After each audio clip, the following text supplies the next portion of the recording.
ये है बांग्लादेश। इंडिया और म्यांमार के बीच मौजूद एक ऐसा कंट्री जिसकी तारीख और ज्योग्राफी दोनों ही बहुत यूनिक और खास हैं। आजकल हर तरफ बांग्लादेश का चर्चा है और इसकी वजह वहाँ पर हाल ही में होने वाली बहुत सी पॉलिटिकल चेंजेस हैं। मगर बहुत कम लोग ये जानते हैं कि बांग्लादेश का असल चर्चा जिस चीज की वजह से होना चाहिए वो उसकी ज्योग्राफी है। अगर मैं ये कहूँ कि बांग्लादेश दुनिया के उन चंद कंट्रीज में आता है जिन्हें कुदरत की तरफ से एक लिटरली ब्लेस्ड ज्योग्राफी मिली है तो गलत नहीं होगा।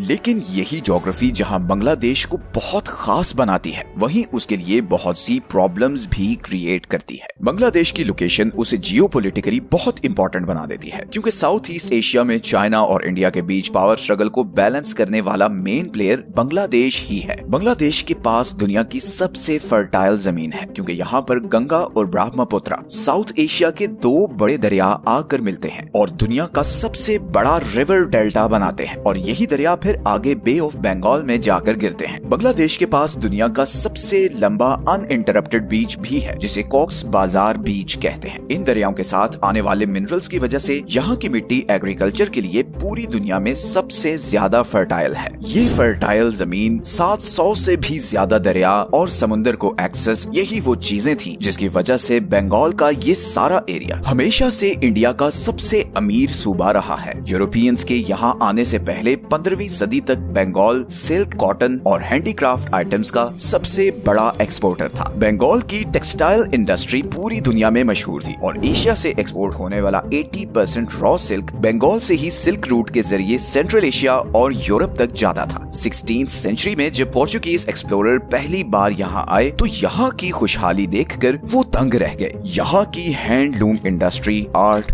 एग्रीकल्चर, इतने रिसोर्सेज और इंडस्ट्री तो उस वक्त यूरोप में भी कहीं नहीं थी। पोर्चुगीज भाग गए थे कि उन्होंने सोने की चिड़िया डिस्कवर कर ली है। इसीलिए फ्रेंच ट्रैवलर फ्रैंकोis बर्नियर ने लिखा था कि 17th सेंचुरी का बंगाल अपनी पीक टाइम के इजिप्ट से भी ज्यादा खुशहाल था। अब ये वो टाइम था जब पोर्चुगीज एम्पायर पूरी दुनिया के समुद्रों में अपने एक्सप्लोरर्स भेजकर ट्रेड रूट्स और नए कॉन्टिनेंट्स डिस्कवर कर रही थी। उस वक्त यूरोप का एशिया और मिडिल ईस्ट से सारा ट्रेड ये सिल्क रूट के जरिए होता था जो ऑटोमन एम्पायर के कंट्रोल में था। पोर्चुगीज एम्पायर चाहती थी कि वो समुद्र के जरिए किसी तरह डायरेक्टली एशिया तक पहुंच सके, उसे बीच में ऑटोमन एम्पायर से डील ना करनी पड़े और वो एशियन मार्केट से डायरेक्टली सस्ते दाम में माल उठाए और यूरोप लाकर बेचे। इसी कोशिश में जुलाई 1497 में पोर्चुगीज एम्पायर ने एक्सप्लोरर वास्को डिगामा को 170 लोगों के साथ 4 शिप्स पर इंडिया तक का सी रूट डिस्कवर करने भेजा। 10 महीने के खतरनाक सफर के बाद जिसमें कई बार इन्हें समुद्री तूफान का सामना भी करना पड़ा, ये लोग आखिर मई 1498 में मालाबार कोस्ट पर पहुंचे। ये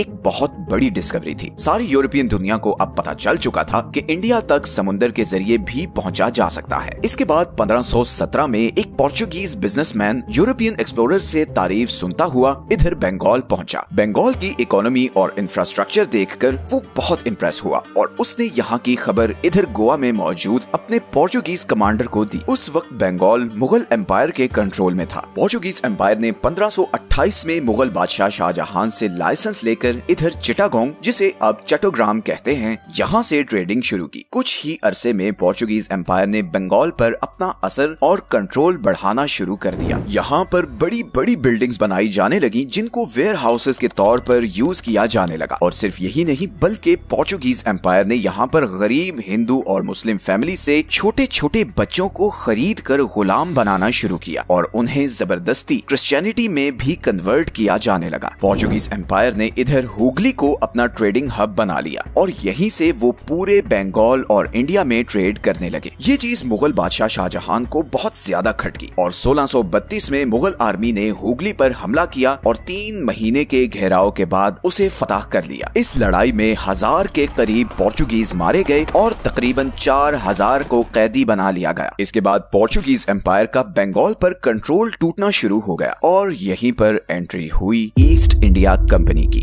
ईस्ट इंडिया कंपनी ने भी अपनी पहली सेटलमेंट इधर हुगली के पास ही बनाई और फिर धीरे धीरे पूरे बंगाल को अपना ट्रेड सेंटर बना लिया। 1690 में ईस्ट इंडिया कंपनी ने कलकत्ता को अपना कमर्शियल कैपिटल बना लिया और यहाँ से वो करोड़ों का बिजनेस करने लगी। इस मुनाफे से ईस्ट इंडिया कंपनी बंगाल पर अपना कंट्रोल मजीद बढ़ाती गई, लेकिन बंगाल पर उनका असल कंट्रोल तब हुआ जब 1757 में बैटल ऑफ प्लासी और 1764 में बैटल ऑफ बक्सर में उन्होंने मुगल एम्पायर को शिकस्त देकर पूरे बंगाल को अपने कंट्रोल में ले लिया। 1757 में नवाब सिराजुद्दौला को हराने के बाद ब्रिटिशर्स ने बंगाल को इतना लूटा कि रॉबर्ट क्लाइव जब बंगाल से ब्रिटेन पहुंचा तो खजाने के संदूक उतारते उतारते कई दिन लग गए। इस सारे पैसे से ब्रिटिश एम्पायर ने ब्रिटेन में टेक्सटाइल इंडस्ट्रीज लगाना शुरू की। इंडिया का ट्रेड कैपिटल अब दिल्ली के बजाय कोलकाता था। ब्रिटिशर्स ने खुलकर बंगाल को एक्सप्लॉइट करना शुरू कर दिया। बंगाल के ही पैसों से ब्रिटेन में टेक्सटाइल इंडस्ट्रीज लगाई गईं और फिर बंगाली टेक्सटाइल इंडस्ट्रीज पर हाई कस्टम ड्यूटीज लगा दी ताकि इंडियन कपड़ा इतना महंगा हो जाए कि वो इंटरनेशनल मार्केट में कम्पीट ही ना कर सके। बंगाल की लोकल इंडस्ट्री पूरी तरह बर्बाद हो गई। और सिर्फ यही नहीं बल्कि ब्रिटिश ने बाकी इंडिया में अपनी मिलिट्री कैंपेन्स का खर्चा भी बंगाल से ही पूरा किया। बंगाल की इंडस्ट्री, उसका एग्रीकल्चर, सब कुछ ब्रिटिशर्स के कंट्रोल में था। बंगाल 1757 से 1947 तक ब्रिटिशर्स के कंट्रोल में रहा और इस दौरान 2 दफा यहाँ पर जबरदस्त फैमिन आया। एक दफा 1770 में जब मॉनसून ना होने की वजह से बंगाल और बिहार में जबरदस्त कहत पड़ गया और साथ ही में चिकन पॉक्स भी फैल गया, जिससे उस वक्त की बंगाल की 30% पॉपुलेशन खत्म हो गई। मगर ब्रिटिशर्स ने इसके बावजूद बंगाली किसानों से 30 से 40% लगान वसूल किया। इसी तरह 1943 में एक बार फिर बंगाल में जबरदस्त सूखा पड़ा। एक तरफ बंगाल में लोगों के पास खाने को कुछ नहीं था और ऊपर से ब्रिटिशर्स ने वर्ल्ड वॉर 2 की वजह से बंगाल की सारी प्रोडक्शन एक्सपोर्ट करनी शुरू कर दी और साथ ही में वॉर का खर्चा पूरा करने के लिए किसानों पर 300% तक टैक्सेस भी लगा दिए। 1943 से 1944 के बीच इस एक साल में 30 लाख लोग मारे गए। अब अगर आप वेस्टर्न टेक्स्ट बुक्स पढ़ें तो वहाँ आपको मिलेगा कि इस फैमिन की वजह इनएडिक्वेट फूड सप्लाई थी। मगर ये फूड सप्लाई शॉर्टेज किसने क्रिएट की थी इसका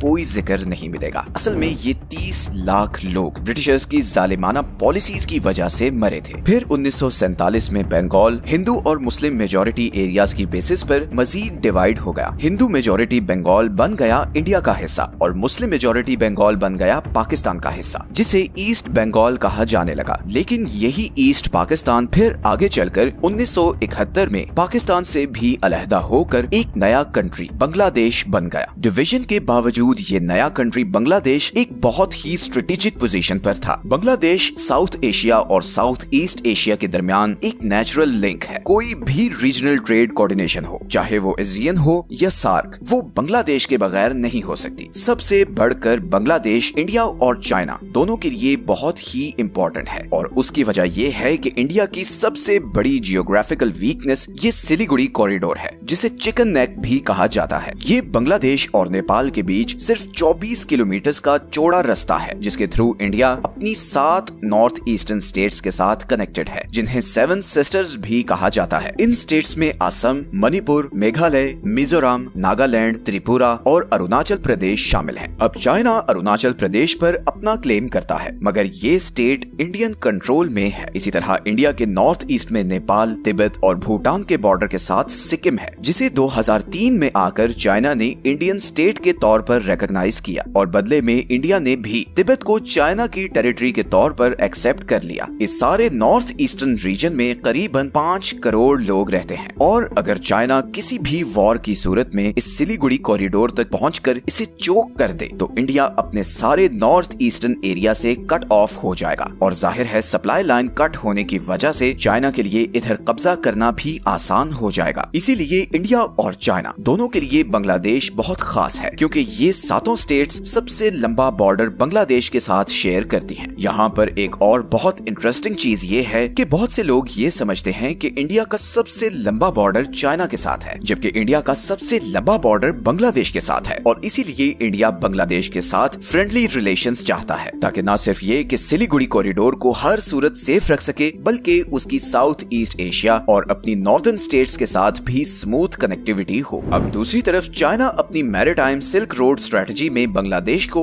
एक बहुत इंपॉर्टेंट कंपोनेंट मानता है, क्योंकि अभी चाइना का सारा ट्रेड उसकी ईस्टर्न कोस्ट लाइन से स्ट्रेट ऑफ मलाक्का से गुजरकर बाकी दुनिया को जाता है। अब चाइना की कोशिश ये है कि वो बांग्लादेश के जरिए डायरेक्टली बे ऑफ बंगाल में जाए और उसे स्ट्रेट ऑफ मलाक्का से गुजरना ना पड़े, क्योंकि ये वाला सारा रूट अमेरिकन एलाई कंट्रीज से घिरा हुआ है। बे ऑफ बंगाल में डायरेक्ट आने से चाइना को इंडियन ओशन में इजी और और क्विक एक्सेस मिल जाएगी। इसीलिए चाइना ने पहले 1974 में बांग्लादेशी प्रोडक्ट्स को चाइना में ड्यूटी फ्री एक्सेस दी और फिर चाइना ने ये तीस्ता रिवर को डेवलप करने के लिए बांग्लादेश को $1 बिलियन की ऑफर भी की। इसका मकसद यही था कि चाइना बांग्लादेश की गवर्नमेंट को अपने साथ मिलाना चाहता है। चाइना कॉक्स बाजार बीच पर एक पोर्ट भी बना रहा है जिसे 2023 में ऑफिशियली इनॉग्रेट भी कर दिया गया है और ये कोई आम पोर्ट नहीं है बल्कि प्रॉपर नेवल पोर्ट है जहां पर चाइनीज सबमरीन्स और वॉरशिप्स भी डॉक कर सकेंगी। लेकिन दोस्तों यहाँ पर एक और बहुत ही इंटरेस्टिंग बात यह है कि कॉक्स बाजार बीच से सिर्फ 9 किलोमीटर दूर बे ऑफ बंगाल के नॉर्थ ईस्ट में यहाँ पर 3 किलोमीटर के एरिया का एक छोटा सा आइलैंड है जिसे सेंट मार्टिन आइलैंड कहा जाता है। ये आइलैंड आज बांग्लादेश के कंट्रोल में है लेकिन 2012 से पहले म्यांमार भी इसको क्लेम करता था, मगर फिर international tribunal for the law of the sea यानी इटलॉस ने इसे बांग्लादेश का ही हिस्सा डिक्लेयर कर दिया। अब यहाँ पर इंटरेस्टिंग बात यह है कि अभी हाल ही में बांग्लादेश की एक्स प्राइम मिनिस्टर हसीना वाजिद ने ये स्टेटमेंट दी है कि उनकी गवर्नमेंट गिराने में अमेरिका का बहुत बड़ा हाथ है क्योंकि उन्होंने अमेरिका को इस सेंट मार्टिन आइलैंड पर बेस बनाने की इजाजत नहीं दी थी। ये बात बहुत सालों से न्यूज में आती रही है कि अमेरिका यहाँ पर एक एयर बेस बनाना चाहता है ताकि अगर चाइना बांग्लादेश के थ्रू स्ट्रेट ऑफ मलाका को बाईपास कर भी ले तो यहाँ पर अमेरिका इस बेस के थ्रू उसकी एक्टिविटीज पर नजर रख सके। और अब जब चाइना ने बे ऑफ बंगाल में नेवल पोर्ट बना ली है तो अमेरिका की यहाँ पर एयर बेस की अहमियत और भी ज्यादा हो गई है। And on top of this Bangladesh में नई गवर्नमेंट का झुकाव किस कंट्री की तरफ होगा, ये पॉइंट इस वक्त पूरी दुनिया का फोकस ऑफ अटेंशन बना हुआ है। यहीं पर अगर हम बांग्लादेश के जियोग्राफिक फीचर्स पर वापस आएं तो जैसा कि हम पहले भी डिस्कस कर चुके हैं कि बांग्लादेश का सबसे बड़ा रिसोर्स उसके ये दरिया हैं। जहां बाकी सारी दुनिया पानी की कमी का शिकार है वहीं बांग्लादेश के पास बहुत पानी है, बल्कि जरूरत से कुछ ज्यादा ही पानी है। बांग्लादेश का सबसे बड़ा इशू ये है कि यहाँ पर हर साल बहुत खतरनाक तूफान और फ्लड्स आते हैं। हर मॉनसून में ये दरिया उबल पड़ते हैं और बांग्लादेश के ये 70% हाईलाइटेड एरियाज फ्लड की वजह से तबाही का शिकार होते हैं और तकरीबन हर मॉनसून में यही होता है। इसकी वजह यह है कि साउथ एशिया में मॉनसून विंड्स ओरिजिनेट ही बे ऑफ बंगाल और अरेबियन सी से होती हैं। अब क्योंकि बांग्लादेश बे ऑफ बंगाल के बिल्कुल साथ है तो सबसे ज्यादा बारिश भी इधर ही होती है। बट स्टिल जिस तरह की फर्टाइल जमीन और समुद्र की एक्सेस बांग्लादेश के पास है, अगर बांग्लादेश को एक कमिटेड लीडरशिप मिल जाए तो इस कंट्री की तकदीर बदल सकती है। फिलहाल तो सारी दुनिया का फोकस बांग्लादेश में आने वाली नई सरकार पर होगा